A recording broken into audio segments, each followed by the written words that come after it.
Hello mtazamaji wa Mafia TV, habari ya kwako? Asante sana kwa kuendelea kutufuatilia. Kama ndio kwa mara ya usisahau kusubscribe, kulike, kucomment, kushare kwa ajili ya kuendelea kupata update mbalimbali ambazo sitakuwa tunakuwekea hapa Mafia TV kila siku. Bwana, tunakupenyezea taarifa moja kuhusiana na kikosi cha Simba Sport Club ambacho kinahusiana na golikipa wake Musa Pipini Kamara.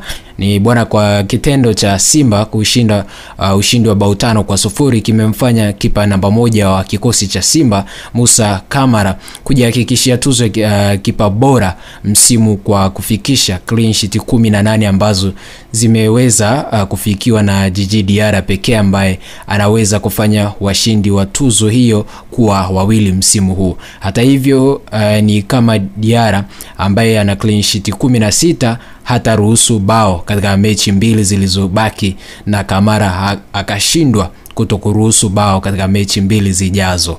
Asa hii inamaanisha kwamba Kamara anajihakikishia kumaliza kinara, na endapo Diarra akimfikia Tanzania itakuwa na makipa bora wawili kama England msimu huu.